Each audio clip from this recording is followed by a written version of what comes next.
Assalamualaikum warahmatullahi wabarakatuh. Pada video kali ini kita akan membahas mengenai proses pembuatan gula tebu bersama Pak Yoga.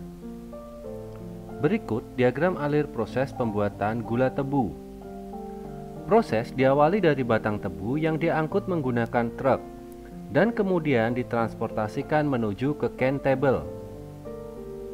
Pada turntable, tebu dihambarkan agar nantinya mudah untuk dimasukkan ke chain conveyor, sehingga batang tebu akan tertata rapi ketika berada di chain conveyor. Dari turntable, batang tebu kemudian diumpankan menuju ke can cutter dan can shredder. Pada bagian awal yaitu can cutter, batang tebu dipotong menjadi potongan tebu yang lebih kecil dari batang tebu sebelumnya.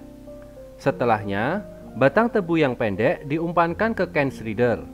Pada bagian ini, potongan tebu yang pendek kemudian disayat menjadi bentuk sayatan-sayatan kecil sehingga akan meningkatkan efisiensi pemerasan. Sayatan tebu kemudian diumpankan ke bagian unit gilingan yang terdiri dari roll crusher, chain conveyor, dan tangki air imbisi. Air imbisi ini digunakan dengan cara disemprotkan yang berfungsi untuk meningkatkan efisiensi pelarutan sukrosa atau gula dari tebu. Proses yang terjadi pada unit gilingan ini adalah bisa kita lihat pada diagram alir berikutnya. Tebu dalam bentuk sayatan masuk ke gilingan 1 dan menghasilkan nira perahan pertama atau NPP dan juga ampas.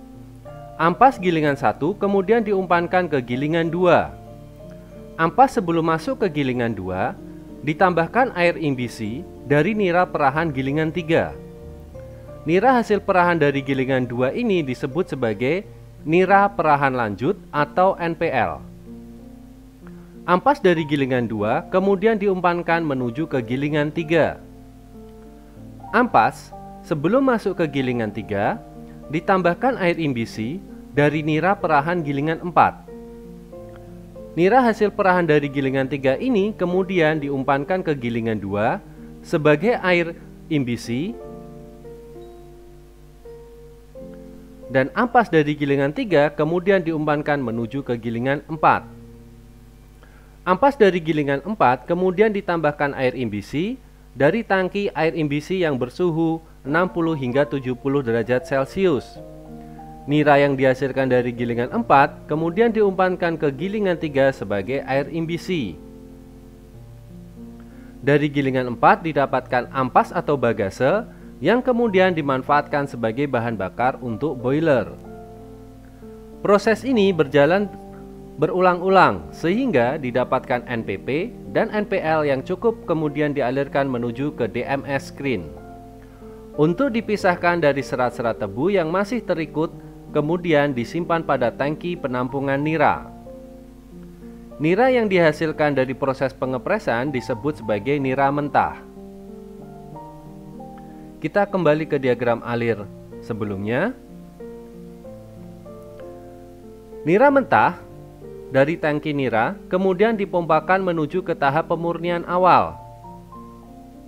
Pada tahap ini, nira mentah dialirkan menuju ke heat exchanger untuk dipanaskan hingga suhu nira mencapai 70 derajat Celcius. Pemanasan ini bertujuan untuk memudahkan dan mempercepat jalannya reaksi yang akan terjadi. Nira hasil pemanasan kemudian akan dialirkan menuju ke defekator. Pemurnian awal, nira dialirkan menuju ke defekator. Pada defekator terjadi proses defekasi, di mana nira ditambahkan susu kapur atau CaOH 2 kali. Tujuan penambahan susu kapur ini adalah untuk membentuk inti endapan dan menaikkan pH sehingga dapat meminimalisir kerusakan karena kondisi asam. Selain itu, lingkungan basah juga dapat mempermudah koloid-koloid yang terkandung di dalam nira untuk membentuk endapan-endapan. Proses defekasi pada nira mentah terjadi sebanyak 3 kali. Pada defekator 1, nira mengalami proses defekasi sehingga pH nira menjadi 6,5. Dari defekator 1, nira dialirkan menuju ke defekator 2 dan mengalami proses defekasi kembali sehingga didapatkan nira jernih dengan pH 7,5. Dari defekator 2, nira dialirkan menuju ke defekator 3, kemudian mengalami proses defekasi kembali dan dihasilkan nira jernih dengan pH 9,5. Nira jernih dengan pH 9,5 kemudian dialirkan menuju ke sulfitator.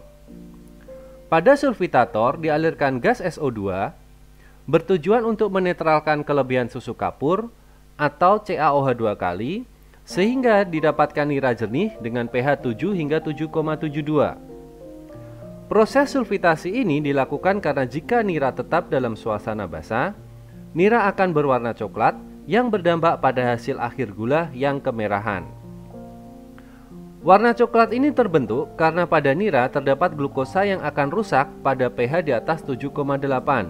Jadi, tetap harus melalui proses sulfitasi agar diperoleh nira yang lebih jernih dan nantinya didapatkan gula yang berwarna lebih putih. Hasil proses sulfitasi kemudian dialirkan dan ditampung pada tangki penampung nira. Nira jernih dan kemudian dipompakan melewati heat exchanger untuk menaikkan suhu dari nira hingga 105 derajat Celcius. Tujuan pemanasan ini untuk mempercepat reaksi pengendapan yang akan terjadi pada proses selanjutnya di clarifier dan juga untuk membunuh mikroorganisme. Nira dari heat exchanger kemudian dialirkan menuju ke flash tank. Flash tank ini berguna untuk membuang gas-gas yang terbawa pada nira yang dapat menghambat proses pengendapan. Dari flash tank, nira kemudian dialirkan menuju ke clarifier. Tahap berikutnya adalah clarifier atau sediment tank. Clarifier atau sediment tank berguna untuk membuang gas-gas yang terbawa pada nira yang dapat menghambat proses pengendapan dan untuk mengendapkan pengotor yang ada pada nira. Di dalam clarifier ditambahkan flokulan, fungsinya untuk mempercepat proses pengendapan. Dan yang terjadi di clarifier itu didapatkan dua. Yang pertama adalah nira jernih dari proses pengendapan dengan sedikit pengotor berupa ampas halus yang terikut. Nira tersebut kemudian dialirkan menuju ke penyaring. Penyaring ini untuk menyaring dan memisahkan ampas halus yang terikut. Hasil dari proses penyaringan yaitu nira jernih yang kemudian ditampung pada tangki nira jernih. Sedangkan nira kotor hasil dari proses pengendapan di clarifier kemudian ditampung pada tangki nira kotor. Nira kotor ini kemudian dialirkan menuju ke mixer. Di dalam mixer, nira kotor dari clarifier dicampur dengan ampas halus hasil dari proses penggilingan pada unit gilingan. Nira kotor yang telah bercampur kemudian dialirkan ke dalam rotary vacuum filter. Nira ini kemudian disaring dari pengotornya pada rotary vacuum filter dan dihasilkan nira tapis yang kemudian dialirkan menuju ke tangki nira mentah untuk diproses kembali menuju ke tahap pemurnian. Dari rotary vacuum filter juga diperoleh kotoran hasil penyaringan yang disebut sebagai blotong. Blotong ini biasa digunakan sebagai pupuk tanaman.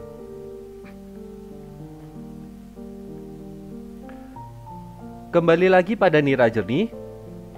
Nira jernih dari clarifier kemudian dipompakan menuju ke heat exchanger untuk dipanaskan. Nira jernih ini dipanaskan hingga suhu 100 hingga 110 derajat Celcius sebagai pemanasan awal sebelum masuk ke evaporator. Nira yang telah dipanaskan kemudian dialirkan menuju ke evaporator. Evaporator yang digunakan pada proses penguapan ini adalah multiple effect evaporator yang terdiri dari 4 evaporator. Tujuan dari proses penguapan adalah untuk menguapkan air yang masih terkandung dalam nira jernih agar dapat menghasilkan nira pekat. Prinsip dari multiple efek evaporator ini adalah nira jernih dialirkan menuju ke evaporator untuk diuapkan atau dipekatkan, sehingga didapatkan nira pekat dan uap panas. Uap panas dari evaporator akan digunakan sebagai uap panas pada evaporator berikutnya untuk memekatkan nira yang sudah dipekatkan dari evaporator sebelumnya.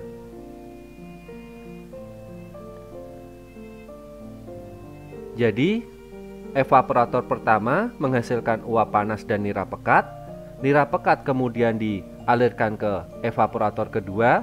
Uap panas yang dihasilkan dari evaporator pertama nanti akan digunakan sebagai uap panas pada evaporator kedua untuk menguapkan nira pekat dari evaporator pertama tadi. Dan itu akan terjadi berulang-ulang hingga evaporator keempat. Hasil dari proses penguapan ini adalah nira kental yang berwarna gelap. Nira kental ini kemudian dialirkan menuju ke sulfitator.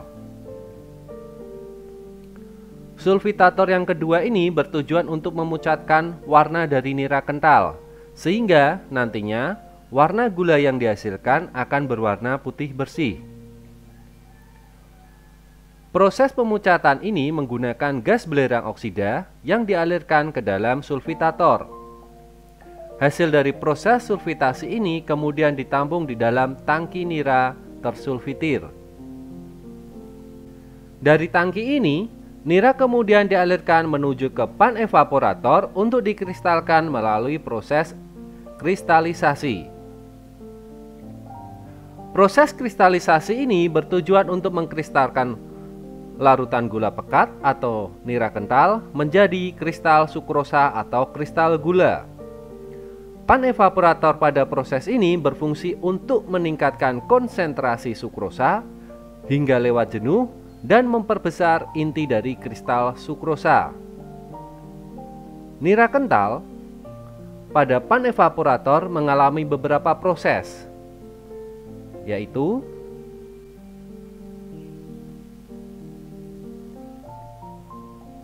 nira kental dari tangki nira tersulfitir dialirkan ke dalam pan evaporator A. Nira kental ini dikentalkan sampai lewat jenuh. Pada pan evaporator A, ini juga ditambahkan FCS atau fine crystal seed, atau juga yang disebut sebagai bibit gula. Jadi, tanpa penambahan bibit gula, nira tidak bisa berubah menjadi kristal. Dari proses ini didapatkan nira kelewat jenuh. Nira dari pan evaporator A kemudian dialirkan menuju ke palung pendingin A. Pada palung pendingin A ini berfungsi untuk mempercepat perbesaran inti kristal melalui proses pendinginan cepat. Nira kemudian dialirkan menuju ke sentrifugal separator atau puteran, atau juga yang disebut sebagai pusingan. Di sini diberi kode puteran atau pusingan A1. Pada pusingan A1, nira diputar hingga didapatkan gula A dan juga strop A. Strop A adalah cairan nira yang belum terkristalkan. Strop A ini kemudian dialirkan menuju ke pan evaporator B sebagai bahan baku proses evaporasi pada pan tersebut. Sedangkan gula A diumpankan menuju ke puteran A2 untuk dipisahkan kembali. Pada puteran atau pusingan A2, gula A dipisahkan kembali antara gula dan cairan nira. Dari pusingan A2 didapatkan gula produk dan juga clear A. Clear sama dengan strop, hanya saja clear hanya diperoleh pada pusingan A2. Clear ini kemudian diumpankan kembali ke pan evaporator A untuk diproses kembali. Sedangkan gula produk akan mengalami proses selanjutnya. Kita kembali ke strop A. Strop A dialirkan menuju ke pan evaporator B untuk dikentalkan. Dari pan evaporator B didapatkan nira kental dan kemudian dialirkan menuju ke palung pendingin B untuk memperbesar inti kristal melalui pendinginan. Dari palung pendingin B, nira kemudian dialirkan menuju ke pusingan B. Dari pusingan B ini didapatkan gula B yang kemudian dialirkan menuju ke pan evaporator A sebagai bahan baku proses evaporasi bersama clear A dan nira kental dari tangki nira tersulfitir. Sedangkan strup B kemudian dialirkan menuju ke pan evaporator C sebagai bahan baku proses evaporasi pada pan tersebut. Strup B dialirkan menuju ke pan evaporator C untuk dikentalkan. Dari pan evaporator C didapatkan nira kental dan kemudian dialirkan menuju ke palung pendingin C untuk memperbesar inti kristal melalui pendinginan. Dari palung pendingin C ini, nira kemudian dialirkan menuju ke pusingan C1 dan diputar hingga didapatkan hasil samping berupa tetes tebu atau molase. Nira dari putaran C1 kemudian dialirkan menuju ke putaran C2 untuk dipisahkan gula dan cairan nira. Dari pusingan C2 ini atau putaran C2 didapatkan gula C yang kemudian dialirkan menuju ke pan evaporator B sebagai bahan baku proses evaporasi bersama strup A. Sedangkan strup C dari pusingan C2 dialirkan menuju ke pan evaporator C untuk diproses ulang bersama dengan strup B sebagai bahan baku pada proses evaporasi pada pan tersebut. Proses dari masing-masing pan evaporator berjalan secara kontinu dan berujung pada penghasilan gula produk. Kita kembali pada diagram alir sebelumnya. Gula hasil dari proses evaporasi ini kemudian akan mengalami proses pengeringan, penyaringan, dan juga penyimpanan. Nah, tujuan dari proses pengeringan, penyaringan, dan penyimpanan ini adalah untuk menyelesaikan hasil dari proses evaporasi sehingga menghasilkan gula yang siap dipasarkan. Selain itu, rangkaian proses pengeringan, penyaringan, dan penyimpanan ini berfungsi untuk mengeringkan gula sehingga kadar air yang masih menempel pada gula benar-benar hilang dan juga untuk menurunkan suhu gula mencapai 50 derajat Celcius. Dari pan evaporator didapatkan gula produk, kemudian ditransportasikan menggunakan talang goyang menuju ke pengering. Gula diletakkan di atas talang goyang, kemudian talang akan bergoyang dan mengantarkan gula menuju ke rotary drum dryer. Di dalam rotary drum dryer, gula dikeringkan dan dihilangkan kadar airnya dengan mengalirkan udara panas yang dihembuskan menggunakan blower. Gula kering yang didapatkan kemudian ditransportasikan menggunakan bucket conveyor menuju ke vibrating screen. Di vibrating screen, gula disaring dengan cara digetarkan. Terdapat 3 jenis saringan. Dari 3 jenis saringan yang terdapat di vibrating screen ini didapatkan gula halus, gula produk, dan juga gula kasar. Gula halus dan gula kasar nantinya akan diproses dan dikemas pada bagian tersendiri. Sedangkan gula produk nantinya akan ditransportasikan menggunakan bucket conveyor menuju ke sugar bean untuk nantinya dikemas dan disimpan sebelum didistribusikan ke konsumen.